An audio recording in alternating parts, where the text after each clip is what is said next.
إن الحمد لله نحمده ونستعينه ونستغفره ونعوذ بالله من شرور أنفسنا ومن سيئات أعمالنا من يهده الله فلا مضل له ومن يضلل فلا هادي له وأشهد أن لا إله إلا الله وحده لا شريك له وأشهد أن محمدا عبده ورسوله يا أيها الذين آمنوا اتقوا الله حق تقاته ولا تموتن إلا وأنتم مسلمون يا أيها الناس اتقوا ربكم الذي خلقكم من نفس واحدة وخلق منها زوجها وبث منهما رجالا كثيرا ونساء واتقوا الله الذي تساءلون به والأرحام إن الله كان عليكم رقيبا يا أيها الذين آمنوا اتقوا الله وقولوا قولا سديدا يصلح لكم أعمالكم ويغفر لكم ذنوبكم ومن يطع الله ورسوله فقد فاز فوزا عظيما أما بعد فإن خير الحديث كتاب الله وخير الهدي هدي محمد صلى الله عليه وسلم وشر الأمور محدثاتها وكل محدثة بدعة وكل بدعة ضلالة وكل ضلالة في النار أعوذ بالله من الشيطان الرجيم واعتصموا بحبل الله جميعا ولا تفرقوا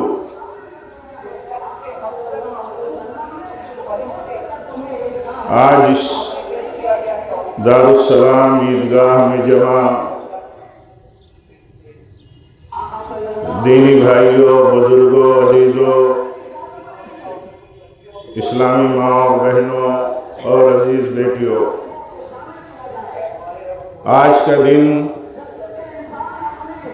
ہمارے ایک عظیم تہوار کا دن ہے، یعنی عید الفطر کا دن ہے۔ اللہ تعالیٰ نے ہم مسلمانوں کو دو عظیم اور دو بہتر عید اور تہوار کے دن دیے ہیں۔ آپ جانتے ہیں کہ نبی اکرم صلی اللہ علیہ وسلم جب مدینہ آئے تو آپ نے دیکھا کہ وہاں کے لوگ دو دنوں میں عید مناتے ہیں، تہوار مناتے ہیں، کھیلتے کودتے ہیں۔ آپ نے پوچھا تو کہا کہ یہ ہمارے عید کے دن ہیں، تو آپ صلی اللہ علیہ وسلم نے فرمایا، کہا کہ تمہیں اللہ تعالیٰ نے ان کے دونوں عیدوں سے بہتر دو عید دی ہے۔ عید کی مناسبت پر یہ ایک مسلمان کے لیے، ایک مسلمان مرد و عورت کے لیے یہ احساس کرنا ضروری ہے کہ دنیا میں اور دوسری قوموں میں جو عیدوں اور تہواروں کا تصور ہے، ان کے مقابل میں اللہ تعالیٰ نے جو عید دی ہے انہیں، وہ سارے تہوار اور ساری قوموں اور کمیونٹیز کے عیدوں سے بہت بہتر ہے۔ ہماری عید ممتاز ہے، ہماری عید کے اندر ایک انفرادیت ہے، ہماری عید ایک شعار ہے، ہماری عید میں اللہ تعالیٰ کی کبریائی، اس کی توحید اور اسی طرح اس کے حمد کا مظاہرہ ہے۔ آپ دیکھیں گے یہ امتیاز کہیں اور نہیں کسی کے پاس ہے، یہ خوبی اور یہ خصوصیت کسی کے پاس نہیں ہے، یہ صرف مسلمانوں کو اللہ تعالیٰ نے عطا فرمائی ہے۔ اس لیے یہ بھی ایک بہت بڑی شکر گزاری کی چیز ہے کہ مسلمان اللہ تعالیٰ کی دی ہوئی اس عظیم توحید اور اسلام کے شعار اور اللہ تعالیٰ کی کبریائی کے مظاہرے کے اس عید کو اللہ تعالیٰ کی نعمت مانے اور اس پر شکر گزار رہے، اور نبی صلی اللہ علیہ وسلم کی اس حدیث پاک کو یاد رکھے کہ اللہ تعالیٰ نے دوسری قوموں کے مقابلے میں جو ہمیں عید دی ہے، دو عیدیں دی ہیں، ایک عید الاضحیٰ کی شکل میں اور دوسرے عید الفطر کی شکل میں، جو عید الفطر ہم آج اللہ کے فضل و توفیق کے بعد ایک مہینے کے مکمل روزے اور عبادتوں کے بعد ہم آج اتنے بڑے جم غفیر کے ساتھ اللہ تعالیٰ کی کبریائی بیان کرتے ہوئے اور اس کی توحید اور تحلیل کرتے ہوئے اور اس کی حمد کرتے ہوئے آج ہم منا رہے ہیں۔ یہ بہت بڑا فضل ہے اور یہ بہت بڑے اللہ کے فضل کے احساس کا وقت ہے۔ آپ دیکھیے اپنی آنکھوں سے، اپنے گرد و پیش میں، اپنے ہی اس مبارک وطن میں اور اپنے ہی اس پیارے وطن کے بسنے والی بہت ساری قوموں کے تہواروں کے تعلق سے آپ دیکھیے ان کے تہواروں کا کیا طریقہ ہے، ان کا انداز کیا ہے۔ ہماری اپنی جو اللہ تعالیٰ کی طرف سے دی ہوئی عید ہے، اس کا امتیاز اور اس کی خصوصیت کیا ہے؟ اس لیے یہ شکر کا مقام ہے۔ اس موقع پر دوسری بات آپ سے یہ کرنی ہے کہ اللہ تعالیٰ نے ہم سب کو عید کے دن چھوٹے بڑے علماء عوام مرد عورت سب کو عیدگاہ میں جمع ہونے کا حکم دیا ہے۔ ہماری عید در حقیقت عیدگاہ کی عید ہوتی ہے۔ ہماری عید باہر جمع ہو کر کے جب ہم مناتے ہیں تب اصل وہ عید ہوتی ہے۔ اللہ تعالیٰ چاہتا ہے، نبی صلی اللہ علیہ وسلم کی سنت ہے کہ اگر ممکن ہو تو میدان میں نکل کر کے عید منائی جائے۔ یہ در حقیقت مسلمانوں کے اتحاد کا اور مسلمانوں کی اجتماعیت کا مظاہرہ ہے، اور اس میں سبق بھی ہے کہ ایسے ہی میدان قیامت میں ہمارے گھر کا بزرگ بھی ہوگا، ہمارے گھر کا بوڑھا بھی ہوگا، ہمارے ماں باپ بھی ہوں گے، دادا دادی نانا نانی بھی ہوں گے، ہمارے بچے ہمارے پوتے نواسے نواسیاں بھی ہوں گی۔ ایسے ہی ہم میدان قیامت میں جمع کیے جائیں گے۔ یہ ایک طرح سے سبق ہے۔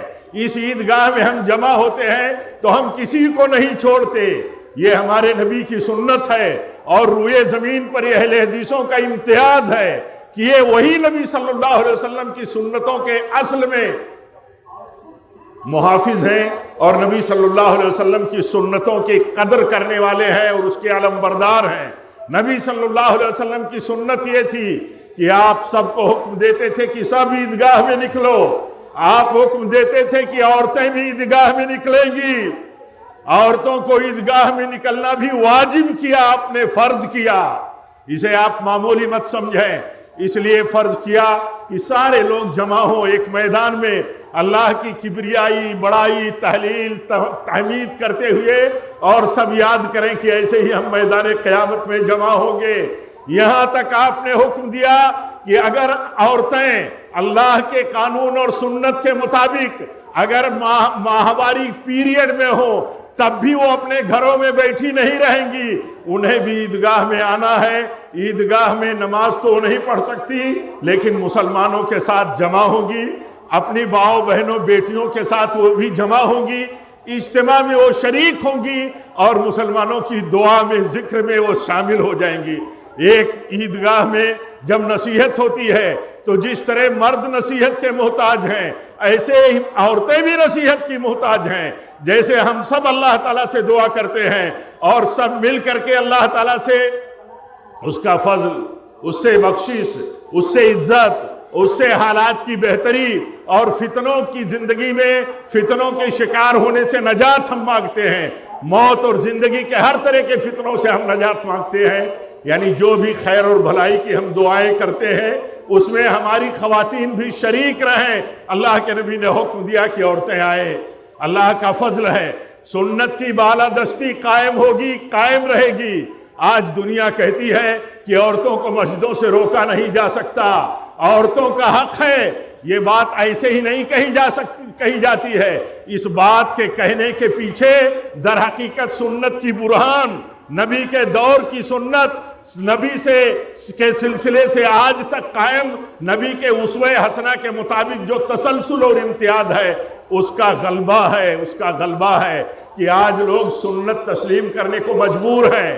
جو لوگ عورتوں کو مسجدوں میں آنے کو گناہ اور حرام کہتے تھے، آج اللہ کا فضل اور اس کا کرم ہے کہ وہ لوگ بھی عورتوں کا حق مانتے ہیں کہ عورتوں کو مسجد میں آنا چاہیے، ان کو روکا نہیں جا سکتا۔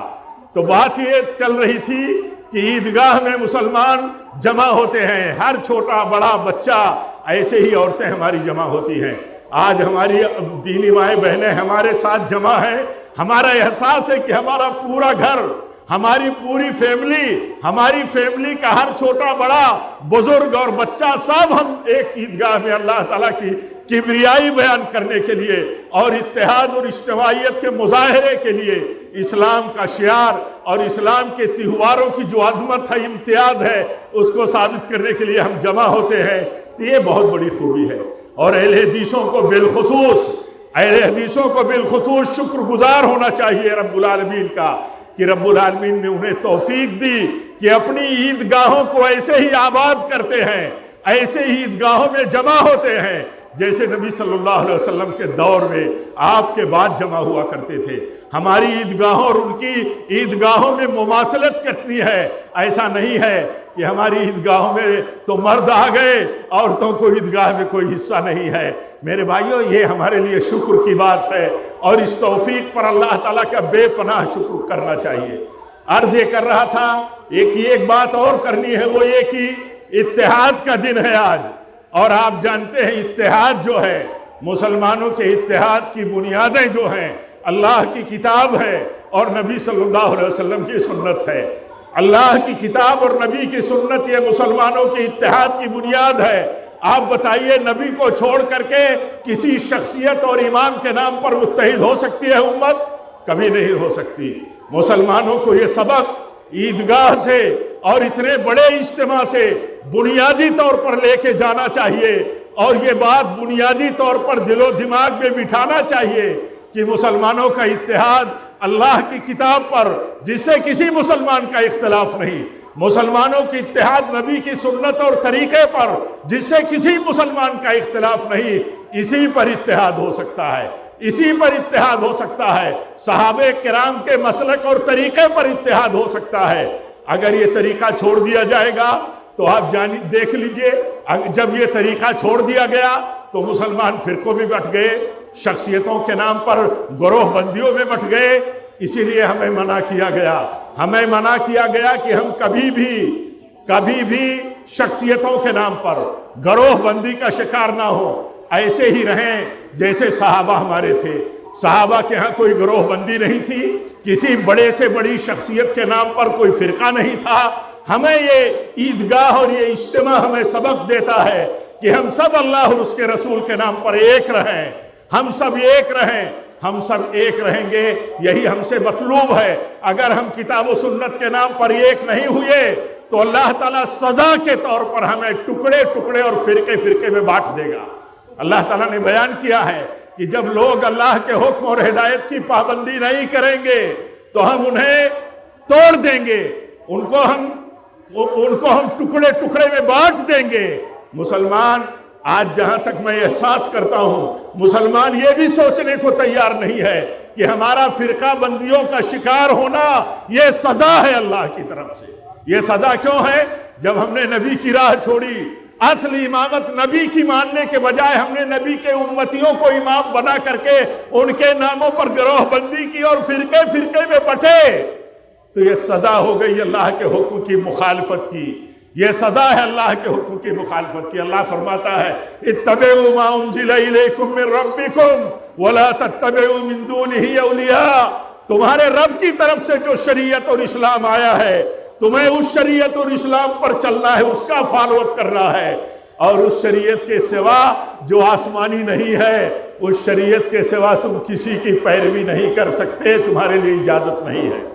میرے بھائیوں، یہ سبق ہے اللہ کا، اور جب بندہ اللہ کے ذکر اور ہدایت کی مخالفت کرتا ہے تو اللہ تعالیٰ فرماتا ہے پھر ہم ان کے اندر اختلاف ڈال دیتے ہیں، اور ایسا اختلاف ڈالتے ہیں کہ وہ بٹ جاتے ہیں۔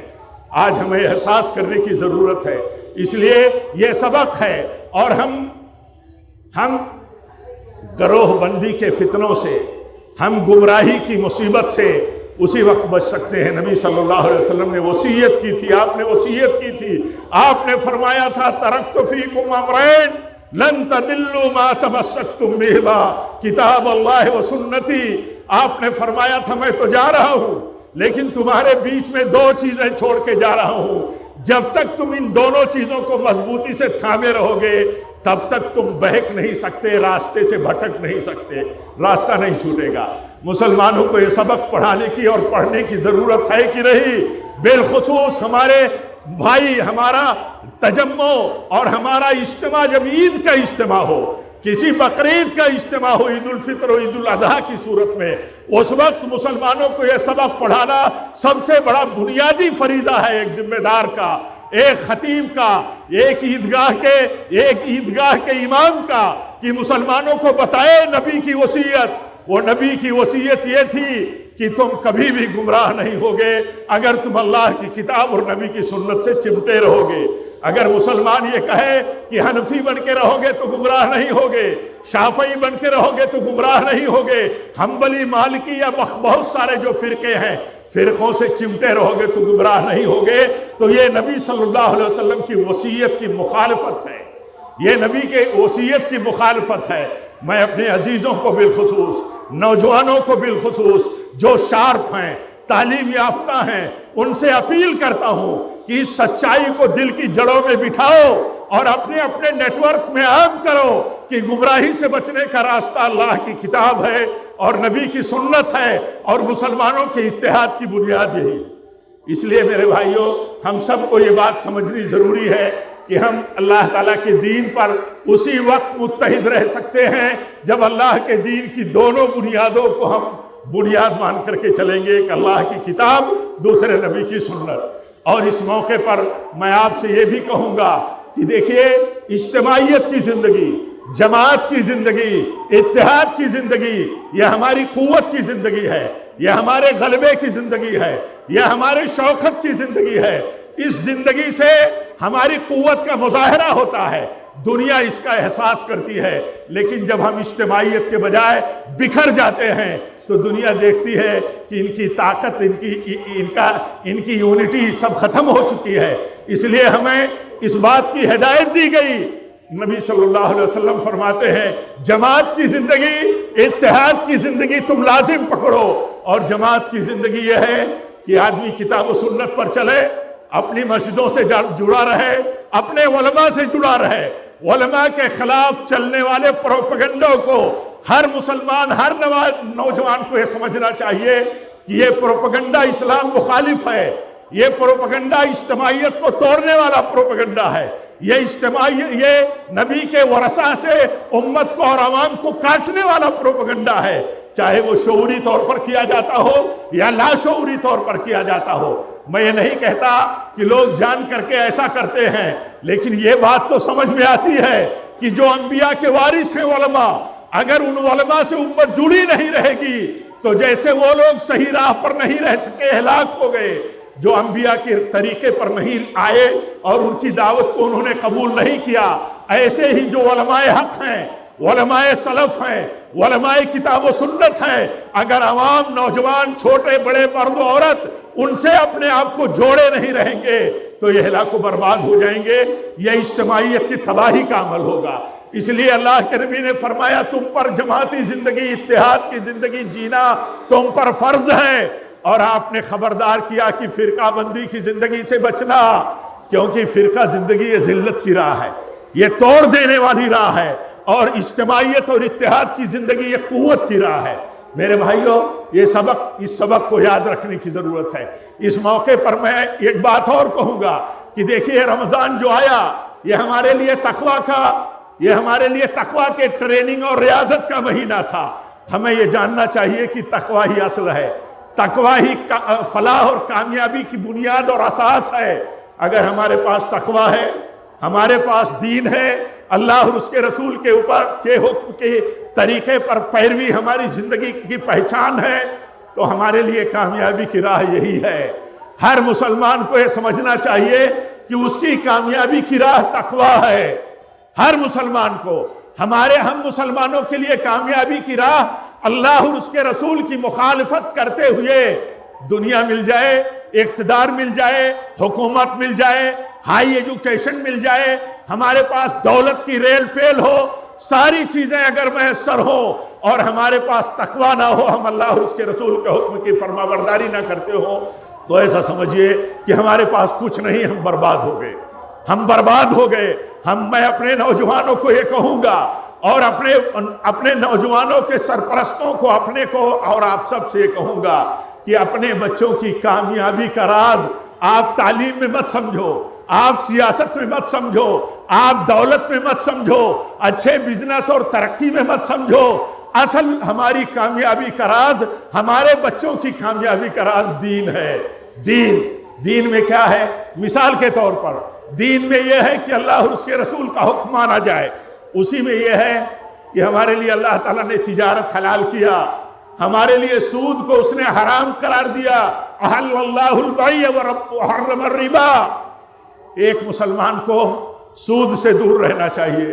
ہمارے لیے اللہ تعالیٰ نے نکاح کے ذریعے رشتے کو حلال کیا اور مرد و زن کے نکاح کے ذریعے خواہشات پورے کرنے کی اجازت دی اور اسے اپنے انبیاء کی سنت قائم کیا. لیکن یہ کہ اگر مسلمان حلال تجارت کے بجائے سودی معاملہ کرے گا, سودی لین دین کرے گا, تو میں اس موقع پر آپ سب کے بیچ میں نبی صلی اللہ علیہ وسلم کی حدیث کے حوالے سے آپ کو یاد دلاتا ہوں کہ اللہ کے نبی نے فرمایا ہے کہ جس قوم میں اور بستی میں سود عام ہو جائے اور زنا عام ہو جائے تو ایسی بستی پر اللہ کا عذاب حلال ہو جاتا ہے. آپ سوچئے ہماری بستیوں میں, ہمارے محلوں میں, ہمارے نیٹ ورک میں سود کی کوئی سنگینی بچی ہے؟ سود کی کوئی قباحت اور اس سے کوئی نفرت کا ذہن ہے؟ عام طور پر نہیں ہے. تو جس شکل میں بھی ہمارے اوپر مشکلات ہیں, ہمیں سمجھنا چاہیے کہ اللہ کے حکم کی مخالفت کی وجہ سے ایسا ہے. آج دیکھیے ہمارے بچے, ہم اپنے آپ کو معاملات میں, سودی معاملات میں ملوث رکھتے ہیں. ہمارے بچے اور بچیاں سماج میں فریڈم اور آزادی کے نعروں اور ان خواہشات کے پیچھے دیوانہ ہیں کہ انہیں آزادی ملنی چاہیے, انہیں آزادی ملنی چاہیے. آزادی ان کے تعلقات قائم کرنے کے لیے بھی ہونی چاہیے.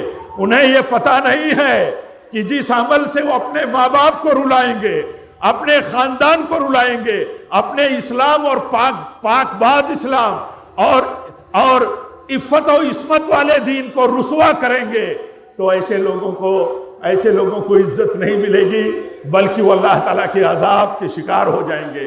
میں اپنے بچوں کو, آپ سب کے بچوں کو, یہاں جتنے بچے بچیاں مرد عورت جمع ہیں, سب کو نصیحت کرتا ہوں اللہ کی ہدایت اور نبی کی تعلیم کے مطابق کہ ہم سب ڈریں اللہ سے. ہم سب ڈریں. اگر اللہ کے عذاب سے ہم بچنا چاہتے ہیں تو جو کچھ سودی معاملہ ہے اس کو ترک کر دے, جو کچھ آزاد روی کی زندگی ہے اس سے توبہ کر لے, ہم توبہ کریں اور یہ جان لے, یہ سبق یاد رکھیں کہ اللہ اور اس کے رسول کے حکم کی فرما برداری کے بعد اپنے حاکموں کی, اپنے علماء کی بات ماننا ہے. اپنے علماء کی مخالفت میں جا کر کے کوئی قوم, کوئی طبقہ کبھی صحیح نتیجہ اور رزلٹ حاصل کرنے والا نہیں ہو سکتا. اور ایسے ہی جو قوم اور جو لوگ اپنے ماں باپ کی مخالفت کریں گے اور ان کی نافرمانی کریں گے, ان کے لیے بہت ساری دلیلیں آپ اٹھا کر کے دیکھیے, ان کے لیے دنیا میں بھی رسوائی ہے اور آخرت میں بھی رسوائی ہے. آپ جریج کا واقعہ جانتے ہیں. یہ ایک عبادت گزار بندے کو سزا مل گئی اس کی ماں کی بددعا کی وجہ سے. ہمارے بچے اور بچیاں کتنی ہیں جو اپنے ماں باپ کی بددعائیں لیتی ہیں, انہیں رلاتے ہیں. آپ بتائیے انہیں کبھی انہیں خیر اور نجات مل سکتی ہے؟ اس لیے آپ یاد رکھو, اور جو اولاد اپنے ماں باپ کی فرما بردار ہوتی ہے کبھی دنیا کے حالات اور مسائل کی وجہ سے کہیں مشکلات میں پھنستی ہے, تو اللہ تعالیٰ ماں باپ کی فرما برداری کی وجہ سے ایسی اولاد کو جو دنیا کی کسی مشکل میں پھنستی ہے اسے نجات دے دیتا ہے. ایسے ہی میرے بھائیوں اس موقع پر یہ کہوں گا کہ یہ دیش ہمارا ہے, یہ وطن ہمارا ہے, یہ بھارت ہمارا اپنا پیارا وطن ہے. اس کی ترقی, اس کی تعمیر اور اس کی امن و شانتی کے لیے ہمارے اسلاف کی قربانیاں سب سے زیادہ ہیں, ہمارے بزرگوں کی قربانیاں سب سے زیادہ ہیں. ہمیں اس دیش کے لیے, اپنے وطن کے لیے اور وطن کی امن و شانتی کے لیے جو ہمارے لیے گائیڈنس اور ہمارے علماء جو رہنمائی کرتے ہیں اور انصاف پسند سیکولر طبقہ جو رہنمائی کرتا ہے اس کے مطابق ہمیں جینا چاہیے. ملک میں بگڑتے ہوئے حالات میں جذباتی ہونا صحیح نہیں ہے, پروٹیسٹ کی راہ پر جانا صحیح نہیں ہے, یہ ہماری تباہی کا راستہ ہوگا. ہمیں بچنا چاہیے. جب بھی حالات بگڑیں اور بدلیں اور رخ الگ ڈھنگ پر چلے, اس وقت ہمارا کام ہے کہ ہم دیکھیں کہ ایسے حالات اور ایسے موقع پر ہمارے علماء ہمارے لیے کون سی ہدایت اور کون سی گائیڈنس ہمیں دیتے ہیں. اس لیے ملک کے لیے ہماری فکر, ملک کے امن و شانتی کے لیے فکر اور ملک کی بہتری کے لیے آج ہماری دعائیں بھی, ہم اتنی بڑی تعداد میں یہاں جمع ہیں جہاں ہم اپنے لیے دعا کرتے ہیں کہ اے اللہ ہماری عبادتوں کو تو قبول کر لے, ہماری عبادتوں کو تو قبول کر لے، ہمارے لیے ہی بہت بڑا سرمایہ ہے۔ رمضان کی عبادتوں سے تو ہماری مغفرت کر دے۔ بہت ساری ہم دعائیں کرتے ہیں، اللہ ہماری اولاد کو، ہم کو نماز کا پابند بنا دے، حرام چیزوں سے بچنے والا بنا دے، سنتوں کا شیدائی اور لالچی بنا دے۔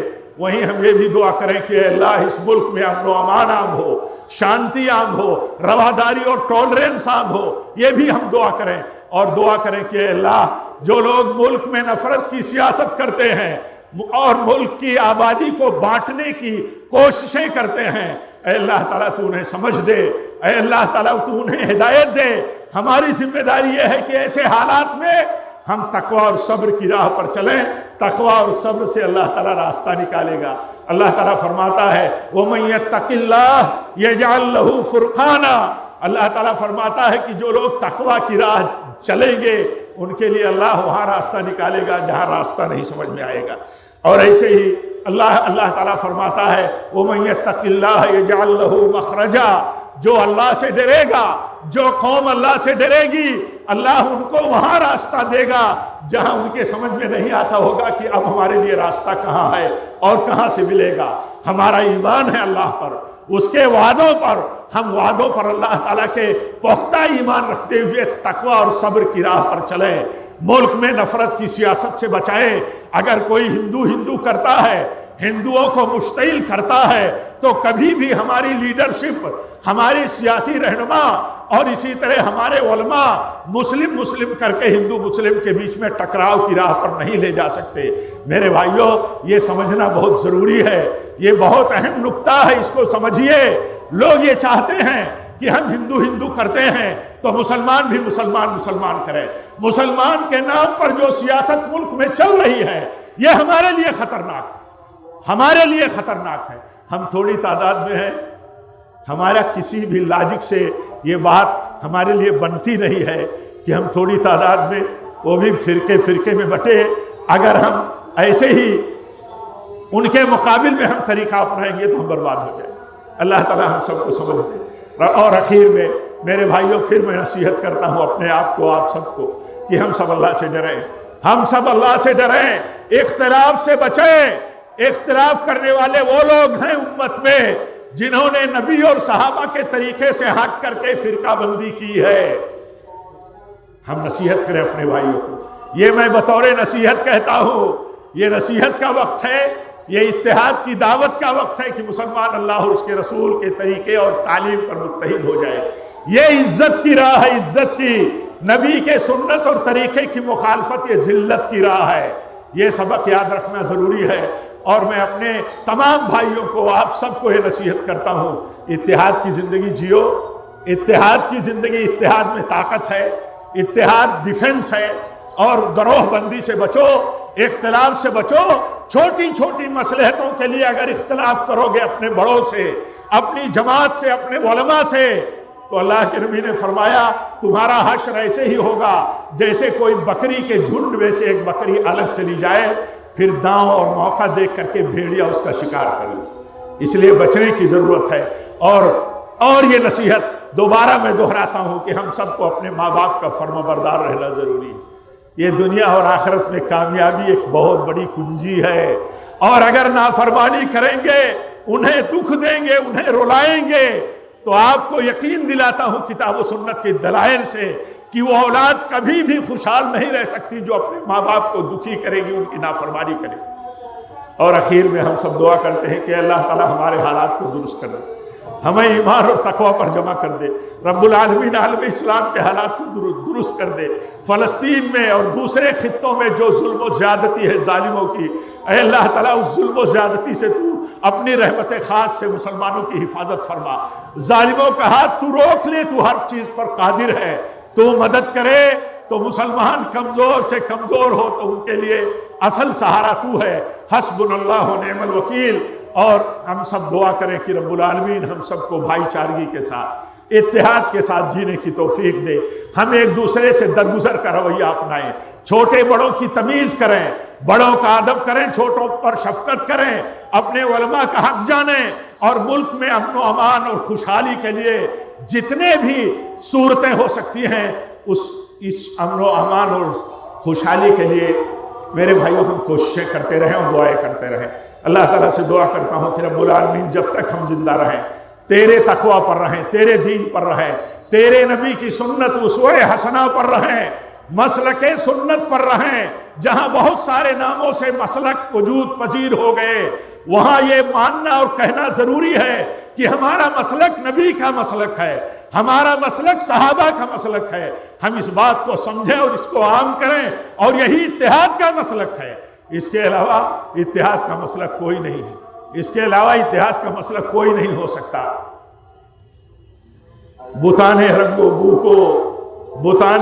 بو کو توڑ کر ملت میں گم ہو جا، نہ ایرانی رہے باقی، نہ تورانی نہ افغانی۔ یہ سبق ہے میرے بھائیو آج کی اس عیدگاہ کا، اور یہی سبق ہے اسلام کا کہ ساری نسبتوں کو چھوڑ کر کے نسبت محمدی اور ملت محمدی اور طریقہ محمدی سے اپنے آپ کو جوڑ لو۔ اللہ تعالیٰ سارے مسلمانوں کو توفیق دے۔ رب العالمین ہم جب تک زندہ رہیں اپنے دین کے ساتھ، غیرت کے ساتھ، اسلام کے شعار و پہچان کے ساتھ زندہ رہیں، اجتماعیت کے ساتھ زندہ رہیں، ماں باپ کی فرما برداری کے ساتھ زندہ رہیں، اس سمجھ کے ساتھ کہ ماں باپ کی نافرمانی میں دنیا کی بھی بربادی ہے، دنیا کی بھی، اور ملک کے تئیں اپنی ذمہ داریاں ادا کرنے کی اللہ ہم کو توفیق دے۔ اقول قولی ھذا واستغفر اللہ لی ولکم ولسائر المسلمین، وآخر دعوانا الحمد للہ رب العالمین۔